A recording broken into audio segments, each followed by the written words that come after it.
Hey, Crawlspace listeners, it's Lance here. The episode coming up is one that we've pulled from the recent archives of our other show, Missing. When we have stories that we want to share with as many people as possible, we like to spread it around on both of the shows whenever we get the chance, and that is what we're doing here today. This is an episode that aired on April 10th of this year, and it covers the mysterious disappearance of Diane Augat from Hudson, Florida, and she disappeared on April 10th, 1998. This episode was researched by the great Kathleen Studer, so shout out to her for doing such a wonderful job putting all the details in place for this. If anyone has any information about the whereabouts of Diane Augat, please contact the Pasco County Sheriff's Office, Detective Mark Celeste at 727-847-5878 and reference case number 98-15054, or you can contact Crime Stoppers of Tampa Bay at 1-800-873-TIPS, TIPS. And real quick, before we get to the episode, our nonprofit organization, Private Investigations for the Missing, is hosting a virtual fundraiser on Wednesday, June 11th, and it is going to begin at 8 p.m. Eastern Standard Time. It is going to be aired on our Missing YouTube channel, so you can catch it there. And now we bring to you, listeners, the story of Diane Augat. Welcome back to Missing. I am Tim, here today with Lance. Lance, how are you today? I am doing great today, Tim. We have such a perplexing mystery that we're going to be talking about today. A really tragic one. It involves many elements that, again, like we cover a lot on this show, a lot of these elements that are really hard to put your finger on. And some of them feel very unrelated. But before we get into all of that, Tim, I want to know how you're doing today. How are you, sir? I'm doing well over here, and I'm definitely interested in going over this case. This research was brought to us by Kathleen Studer. Great job by Kathleen once again. Thank you for the research. This is the disappearance of Diane Louise Young Augat, and she went missing from Odessa, Florida, and there had been some sightings in Hudson, Florida. But she went missing in April 10th of 1998. And you just thanked Kathleen Studer. I just want to double up on that. Kathleen does a great job in her research documents, and it's always reassuring when you have the material and you know that it's so well researched, and we really want to make sure that we cover Diane's disappearance as best we can, because it does speak on a number of levels, including the warning signs and how to maintain the proper health care for people who are affected by some mental disorder, some emotional disorder or distress. And Diane was 40 years old at the time of her disappearance. She's a woman. She is white, 5'4", 130 pounds. She was last seen wearing a white tank top, blue shorts, and white sneakers. She has dark blonde hair, blue eyes, tattoos on her back and right shoulder, fingernails painted coral, a scar on her abdomen, and pierced ears. And before we get into Diane's story, if anyone has any information on what happened to her, they are instructed to contact the Pasco County Sheriff's Office, specifically Detective Mark Celeste at 727-847-5878, and reference case number 98-15054. Okay, we're going to take a quick break for commercial, and we're going to be right back to discuss Diane Augat's disappearance. Please follow us on social media at MissingCSM.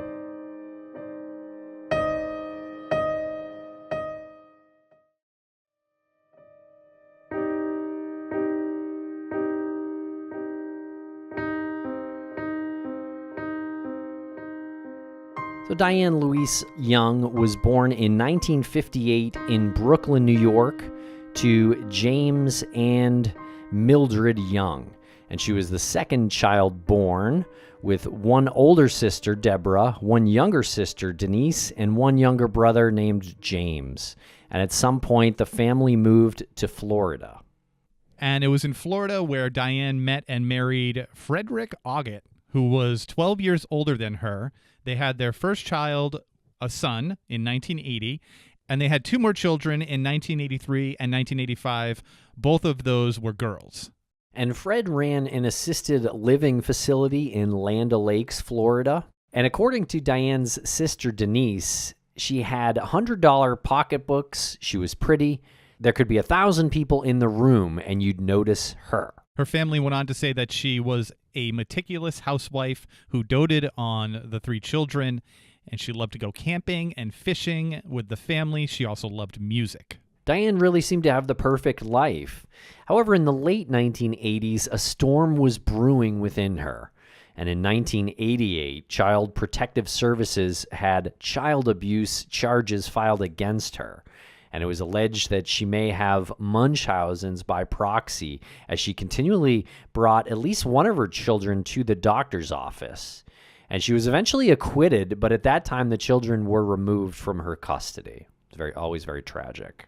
Really tragic. And Munchausen's by proxy, for anyone who doesn't know what that is, that's essentially when you have a fictitious disorder that you are, I guess, imposing on someone else. And it is typically associated with parents and their children. And I did a quick search on this to see what the combined annual incidence of Munchausen by proxy is. And for children under the age of 1, it's at least 2.8 in every 100,000. So I'm not sure if that's common or if that's rare, but it feels to me like that is not as rare as I thought it would be. Yeah. And I'm also curious where that stems from, specifically with Diane, because we don't have any indication that this was something that happened to her during her upbringing, but a really tragic thing to have happen to her children. But also in the late 80s, Diane was diagnosed with bipolar disorder, and her manic episodes became intolerable. And in 1991, her and Fred divorced, and he took custody of their children. So that could be some insight into the potential Munchausen's by proxy. Yeah. And she had her first child in 1980, the subsequent daughters in 83 and 85.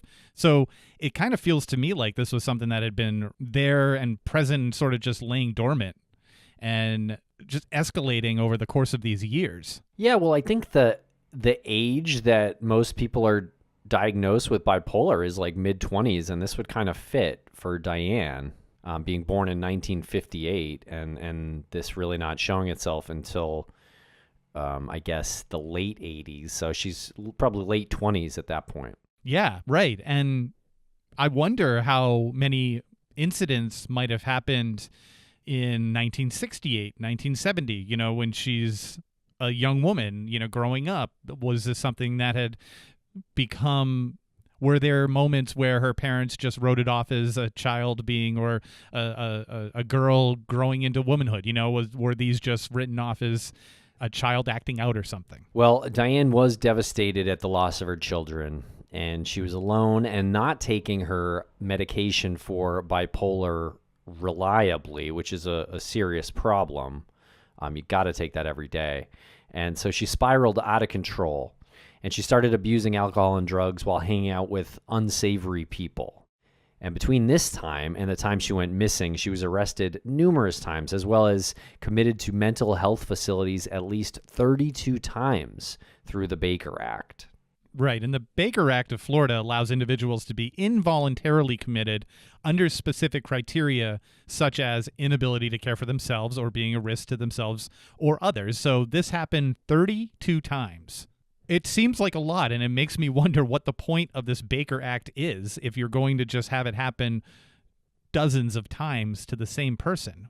Like, what is the treatment that is followed up with? Like, how does somebody get committed 32 times without any further evaluation or further treatment? Yeah, it's a great question, and Diane had some problems with the law as well, but I guess I would say, to answer your question, I would just say you can't force somebody to take the medication, I think that might be where these troubles continued here. Yeah, I think that's what I'm getting at, is like, you can involuntarily commit somebody under certain criteria, but there is no involuntarily providing them with the proper treatment once they're out. So Right. you just commit them, they stay there for a couple of weeks or something, or maybe a month or something, and then you've done your time, and then you're let out. So after 10 times, no one was like, oh, maybe we should probably give her mandatory therapy sessions or something. I don't know.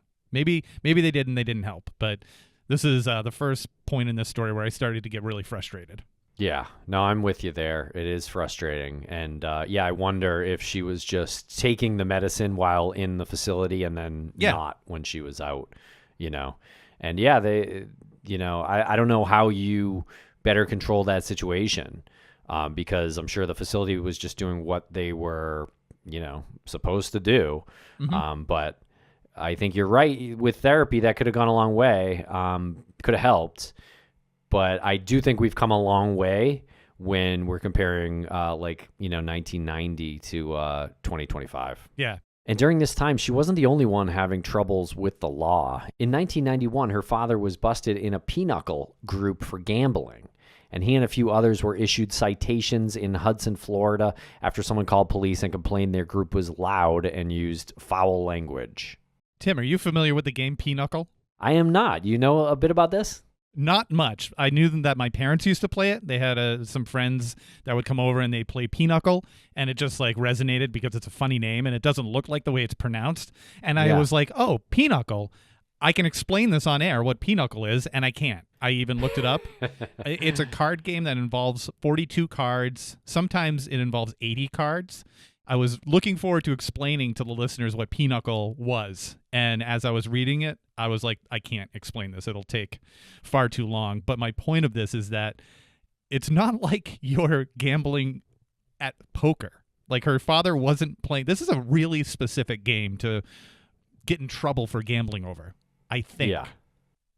There's a huge community for poker. People can illegally gamble on blackjack or some other card game that is not as, I don't want to say rare, but this just isn't in that same wheelhouse. Yeah, and I mean, how illegal really is this? It seems like the group being loud might have been more of a problem than the actual gambling. I mean, families gamble all the time, playing cards. God, if you're on a flight with a sports team, what do you think they're doing? The whole flight. So give me a break. Give me a break with charging them. Yeah, it wasn't I don't know. It's just, if this had said that he had been busted, quote, gambling while playing poker, I just think it would have it would have just kind of rolled off of me. It would have rolled past me. I wouldn't have wanted to get so hung up on this, but Pinochle was just so unique.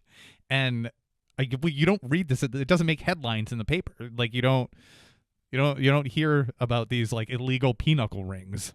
Yeah, I mean, I would also say that being loud and using foul language kind of comes with gambling, if you're winning or losing. Winning or losing, yeah, exactly. Yeah. So yeah, let's drop it there. Let's drop it there, yeah. So Hudson, Florida. Hudson, Florida is located on the west coast of Florida, north of Tampa, and it's included in the Tampa Metropolitan Statistical Area. It had a population of just over 12,000 per the 2010 census, and the median age of the people living there is just over 64 years old. The violent crime rate is slightly lower than the state of Florida as a whole, but in a 2018 letter to the editor of the Tampa Bay Times, it was noted that there was a significant drug meth problem in Hudson. Now, I just want to repeat that was a 2018 letter to the editor of the Tampa Bay Times, so it makes me wonder what that problem looked like when Diane disappeared. Was there a drug problem in the area? Was it meth just introducing itself to that area, or was it another drug? Because if this was in 2018 and it was recorded as being a problem, it was recorded as being a drug problem, specifically meth in Hudson, I just wonder how long that had been building up. Yeah, I just looked it up, and it definitely seems like there's been some issues in Hudson, Florida, in recent years involving meth. But I guess that this was part of the Tampa Bay metropolitan area, and maybe it's just a little better hidden when you're in the suburbs in a 12,000 person town outside of the major city. You can live in a house in a residential neighborhood with 60-year-old neighbors and maybe try to fly under the radar. Yeah, that's a good point. Wonder how that looked in the early mid-90s. Yeah, it's a good question. And on Good Friday, April 10th, 1998, Diane was a couple weeks out from her latest stay at a mental health facility. And the family agreed that the best thing was for her to stay with her sister Deborah at her house in the 12,000 block of Cobblestone Drive in Hudson, Florida. And Deborah had a doctor's appointment that morning, and when she got home, Diane was not there. Diane's mother, Mildred, made a missing persons report on the afternoon of April 10th, so she did that pretty quick. If the first day that Diane had been not seen, then it wasn't like she waited even a day. So it was on the afternoon of April 10th that she was reported missing, and it was on April 15th that we have our first piece of very curious and, telling our first piece of evidence here that she was perhaps abducted. So Mildred was outside when a call came in, and it went to her voicemail, and the voicemail was Diane's voice saying, "Help, let me out." And then some shuffling around, presumably as if someone was trying to grab the phone, followed by another voice stating, quote, "Give me that." So we don't have whether or not this voice was male or female, but another voice said, "Give me that." And presumably, again, we're talking about the phone. Yeah, I think it sounds like Diane probably said, "Give me that." But the caller ID showed Starlight. But calls Mildred made to that number went unanswered, and it's unknown if police checked into it further.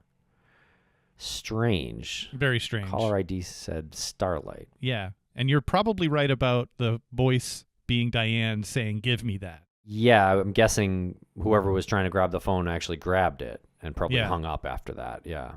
And also on the night of April 15th, a woman walking to work around the intersection of Highway 19 and New York Avenue saw what looked like a fingertip with bright nail polish on the side of the road. And she didn't think it was real. She thought it was fake or maybe some kind of joke or prank. And she went home and told her boyfriend what she saw. And the next day, he went out to look for it, and he called police. Okay, so this is clearly the most eyebrow-raising moment of this story. The voicemail with Diane's voice is telling. A fingertip on the side of the road is, again, very eyebrow-raising, and made me wonder what I would do if that happened to me, if I found or saw something that looked like a fingertip on the side of the road. What would you do? Yeah, I don't know. I guess I would call the police or something just to be safe, because don't we always hear that when people find a body or even a body part, it seems like it's fake to the person, or they say they think it was a doll or a mannequin or something like that. So just knowing that, I would wonder if it was real, Yeah. Would you try to pick it up? Probably wouldn't pick it up. I might nudge it a little bit with my foot or something like that, just to see if I could tell if it was real or not. Yeah. But this actually ended up being the top third of Diane's middle right finger, and it was identified from prints taken from previous arrests of Diane. So it is confirmed to be her fingertip. And police searched the area all around where the fingertip was found, including a helicopter circling around. They didn't find anything else, though. And I don't want to be gruesome here, but I was wondering how clean of a cut this was. Yeah, that's a good question, especially when considering nothing else was found. Yeah. Yeah, it almost seems like it could have been thrown out of a car window or something like that. Yeah, exactly. So what's the significance of this? Why would you cut a fingertip off? Would you cut it off yourself? Would you cut a fingertip off so that you could leave fingerprints somewhere else and misdirect? They didn't do that. They didn't do it for any sort of ransom, like we have Diane, pay us this, and here's proof that we have her. This feels like a red herring of sorts, but it's not, because it's actually her finger. Yeah. Yeah, very, very strange and gruesome. Are you just torturing this woman? Yeah, it's a great question.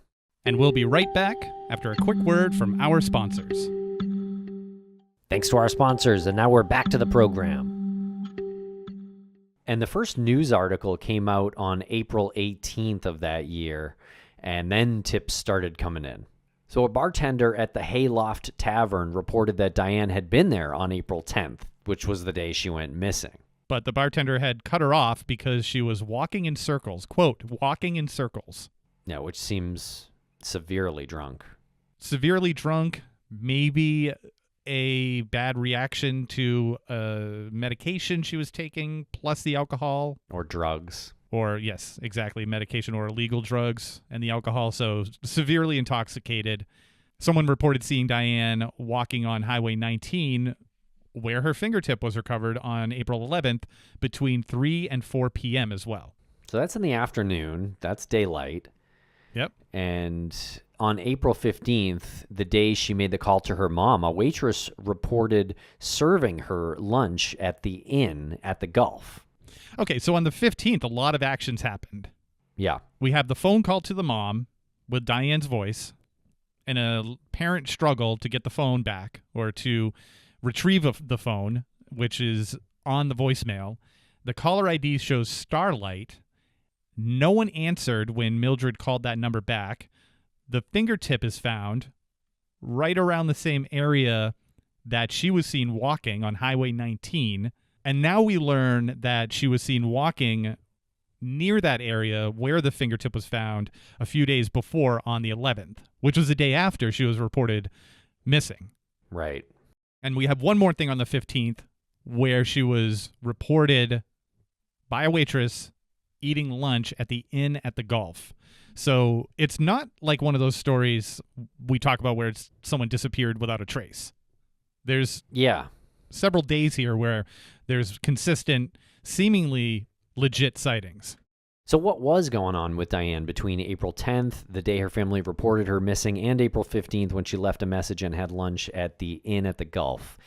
So Diane's mother, Mildred, thought Diane knew the person she was with when she made that phone call, and Diane did have her own residence on Chesapeake Drive in Odessa, approximately 18 miles southeast from her sister's house. And another weird moment happens here. On April 23rd, a clerk at a convenience store on Highway 54 at Gun Highway in Odessa found a laundry bag of neatly folded clothes tucked in an outdoor freezer case. So I think one of those like ice cases where you go and buy the bags of ice. That's what I was imagining here with the outdoor freezer case. Yep. She was concerned they might be Diane's, so she called Diane's sister, Deborah, which I think speaks to sort of the smallness of this area, that this clerk knows Diane's disappearance enough to think these might be Diane's clothes, and she also knows Diane's sister enough where she can make a phone call to her. Right. Yeah. Good call there. She must have known her to some degree as someone hanging around. And Deborah actually recognized the clothing, some of which she had given Denise, clothing that had been at Diane's Odessa home. And the clerk had no idea why they were put there. She stated the last time she looked in the freezer was 3 weeks prior. So I guess a lot of people not buying ice down there. And sort of a side detail here, Diane was known for letting juveniles hang out with her at her Odessa home. Police seem to think that they could have placed the clothing there, as it was suspected her house was looted following her going missing. So with that knowledge, it was reported police couldn't decide if finding her clothing neatly folded at the convenience store was a clue or not. I don't understand how that's not a clue. Yeah, it's some kind of clue. It's definitely a clue. I'm not law enforcement, but the clothing that belonged to the missing person folded neatly in an outdoor freezer case feels to me like a clue. So that's really a weird thing. I do wonder how they didn't identify who put the clothes there. Like, even in the 90s, there are cameras around. So I kind of wish they figured that part of this mystery out. Yeah, do they not keep that case locked? I guess not. Yeah, I guess not. And on Friday, November 24th, 2000, more than 2.5 years after Diane went missing, a news article about Diane was published in the Tampa Bay Times, hoping to revive the case. And the sheriff's office was quoted as talking to more than 100 people and putting a tremendous amount of work into finding Diane.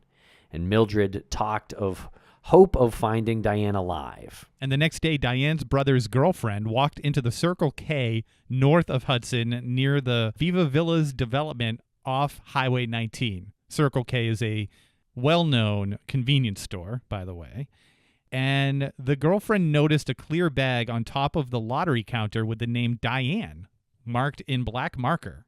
Right. And the bag contained black eyeliner, Taboo perfume, bright pink lipstick, and generic toothpaste. And Mildred said these are all items that Diane would have owned, and the toothpaste was the same brand given out by the mental health facility that Diane was recently at.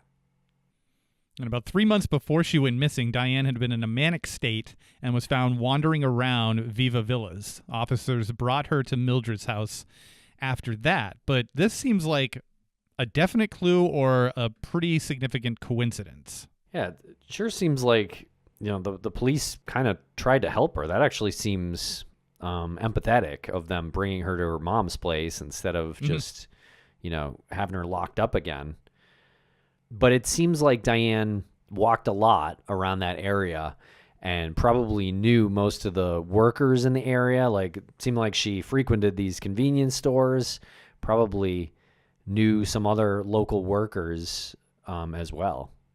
So this was in 2000. This was in November of 2000, so 2 years after she disappeared. Do you think that it's possible that this is her, that this is the same person, that Diane marked on the bag of the makeup and the toothpaste, that maybe she was in the convenience store in the Circle K and had freshened up for the day and left her toiletries behind? I think there's even a chance that it had been there for 2 years, on top of the lottery machine. I mean, maybe just no one took it down. Maybe. I was thinking lottery counter, like where they like do their keno.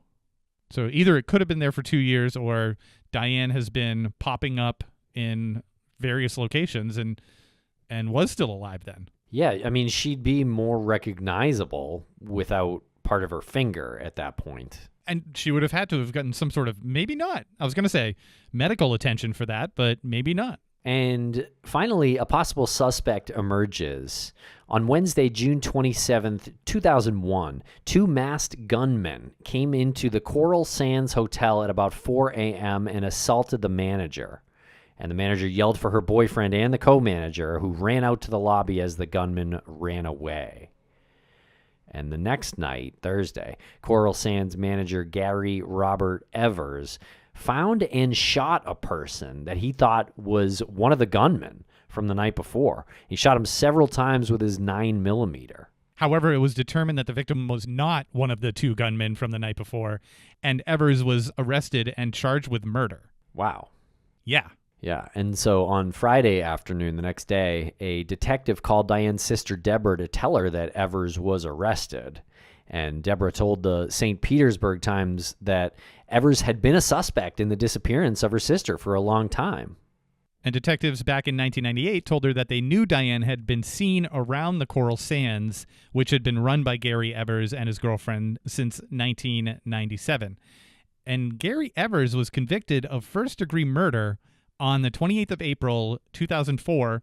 I was really surprised by this. He was given life without the possibility of parole, and nothing more was mentioned about the possible connection with Diane's case. Why was that surprising? Though that whole moment was surprising to me because he could have used the defense in this, thinking that it was one of the people who had committed that assault the night before. So he could have used that, and it could have been legit. Even though it was determined that the victim wasn't one of the assailants from the previous night, that's a really good defense. So it struck me as odd that he got life without parole. Maybe he had some priors that were weighing against him or something. I'm guessing that Gary just targeted this guy completely incorrectly. I'm not sure what made him think it was the masked gunman from the night before, but just having a mask on would probably make the person difficult to recognize the next day. So I'm guessing he was a little crazy in shooting this Todd Cammers to death.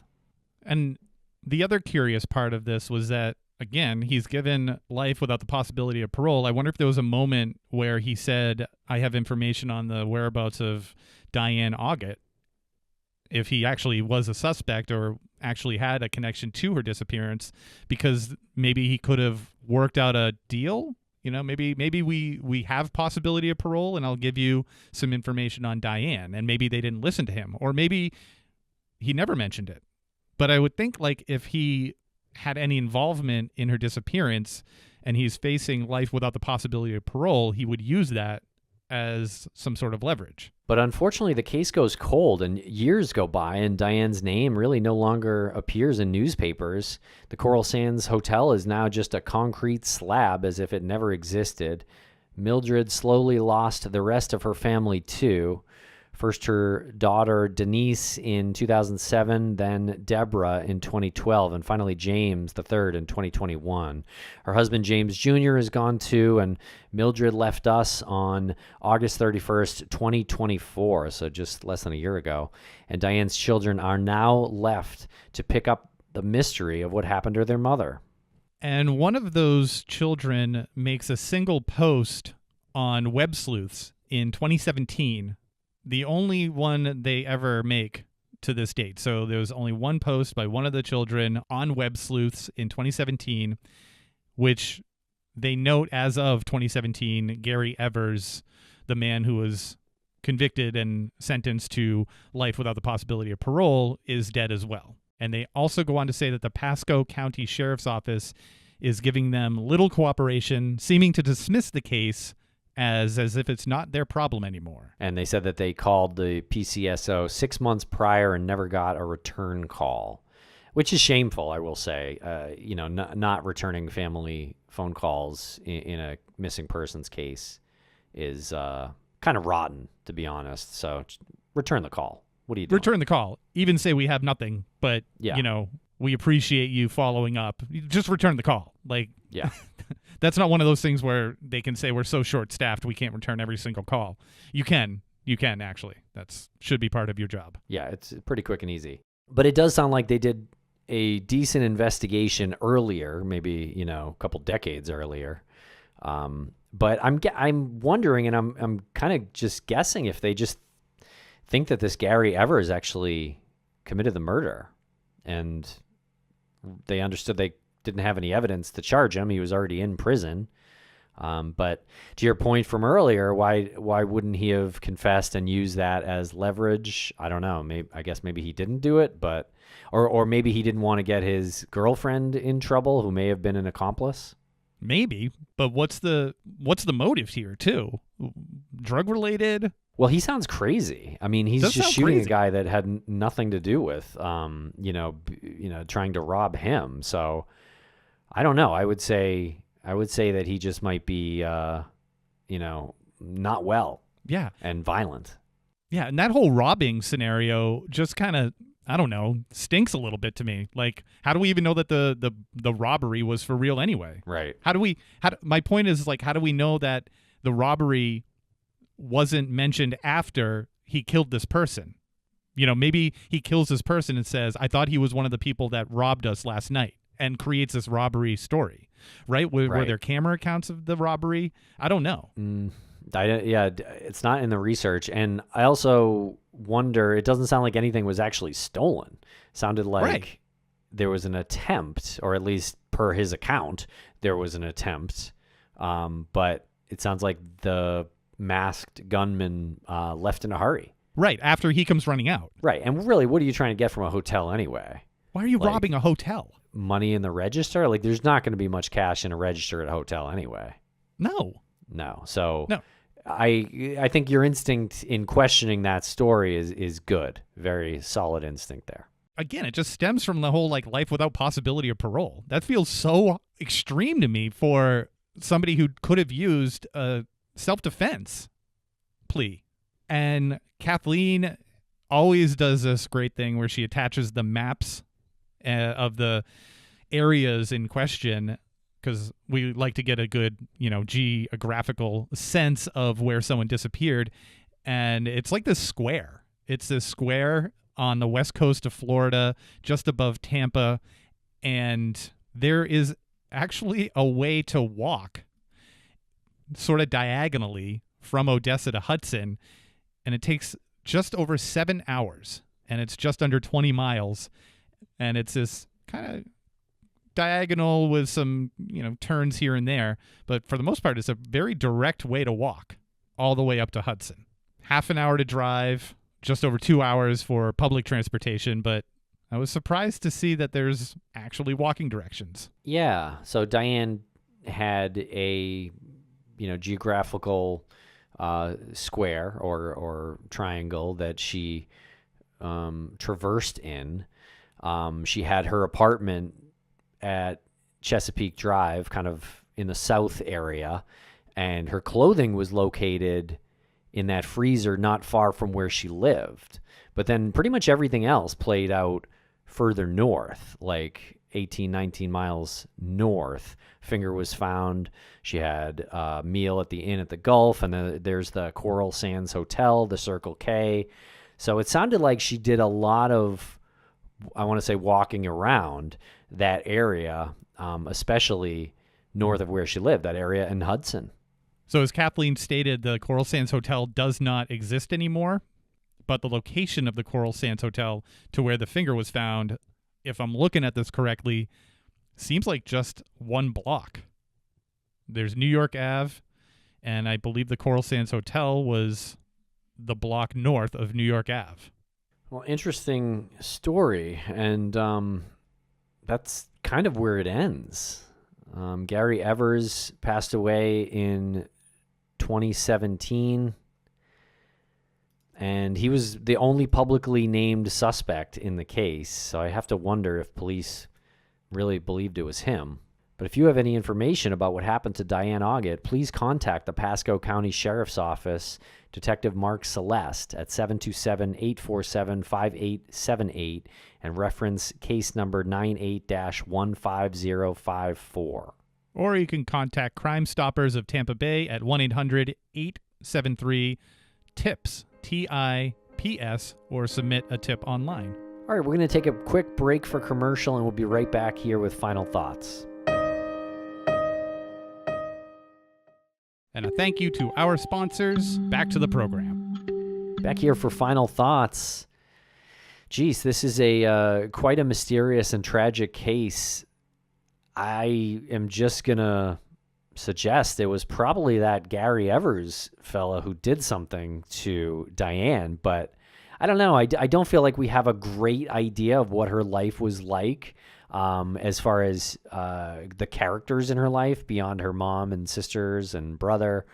And, it does seem like she was doing a lot of walking, a lot of probably talking to, people in her travels, workers at convenience stores, hotels, things like that. So she was probably known for at least a period of time in that area by some of those people. And really the reason I'm mentioning it is because Evers was one of those people, and, Diane would have appeared susceptible to violence probably. But I just wish we had a better sense of who else was she hanging around with. Does she have any boyfriends around that time? Because I don't know, this Evers person seems like a loose cannon, but there's really nothing connecting him to Diane other than the location. Right. And one question that we didn't bring up while we were discussing this during the episode, I'll bring up here in the final thoughts. There's been nothing other than her fingertip physically found. There's the clothing, but I mean, like physically, there was nothing on camera that we've heard of. There was no other accounts of her being anywhere else aside from this radius in the middle of Western Florida. And I don't know if this guy Evers is responsible for this. I keep going back again to that life without the possibility of parole, and why wouldn't he, even if he didn't do it, why wouldn't he say, I have information on this, just to get some sort of plea, some sort of deal here? And then my brain goes to, as I'm looking at the street view on Google Maps, how like flat and very Florida-like this area is. We have Highway 19, we have State Highway 52, which runs east to west or west to east, however you want to look at that. And on the other side, we have 589, which is north to south. And 589 continues north for quite a distance here in Florida. But my brain went to, as does 19. 19 goes right up the coast. And I started thinking about truck drivers. And I started thinking about Diane walking. And I started thinking about Samuel Little and serial killers that we've never heard of who operate as truck drivers and pick up people in Diane's situation. People who have someone looking for them, but if a couple of years go by, they drop off the news cycle. That made me want to thank Kathleen Studer even more for this one, because this is a tough year area to cover. The 80s and 90s, there's no social media, but there is a lot of, maybe even an overabundance of newspapers and news media covering cases. So she got lost in the saturation of all of that. And there's no Facebook to look into. There's, they reference Web Sleuths when Web Sleuths became a thing, but there was only one post from the family. So I feel like the 80s, 90s, tough time to get some information on somebody because they were probably saturated out of the news cycle. But what are your feelings on this being like a pickup, like a truck driver? Yeah, I mean, I think that's possible. I think that was good on you mentioning Samuel Little. I will say I don't think the finger part would fit with the profile of Samuel Little and his other victims. We also don't know if Diane was doing any sex work. If she was, then I think Little is more likely. The truck driver idea, totally a possibility. You're talking about these are kind of like highway type roads that she's walking on. I do think that's a possibility, but I guess I'm still going to lean towards this Evers guy just because he's such a loose cannon. He shot someone randomly for no reason, essentially, that we know of. So I don't know. I wonder if his girlfriend who was working at that hotel was also questioned, because that seems like she would have had more information, or she would have had some idea if he did do anything to Diane. Right. And no body. Right. I mean, I guess we can presume she was probably killed at some point after the 15th, right? After her finger was found. Yeah. Right after or right in that time period. Yeah. And what do you do with a body out there? Do you put it in the water, in the ocean? Certainly gators in that area. Yeah. So yeah, I don't know. What's the point of cutting off a finger tip? Yeah, it's a great question. Maybe to exert some control or some kind of punishment or something like that, unless it was just a knife fight, but even still, like have to be a really sharp knife to swing at someone and cut their finger off. This one's definitely, I mean, I say eyebrow raising, but it's definitely going to be one that kind of sticks with me for a while, because there's no organization to it, which is frustrating. It feels like it's very disorganized, her disappearance, but somebody definitely has gotten away with something here, and they lucked into getting away with it. Right. Yeah, I think she was definitely met with foul play. Just don't have many names as to who could have done it. Well, if any family members out there and they want to come on and talk about it, maybe they have more specific information that we're just not seeing here, because again, you can only take the info that's out there, and the info at the time, again, it wasn't family members posting on Facebook or Instagram. These were accounts that were printed in various publications like Web Sleuths and the Doe Network, the Charlie Project, NamUs. So once again, if you have any information, please call the Pasco County Sheriff's Office at 727-847-5878. And thanks a lot for listening, everybody. We'll be back next week with more.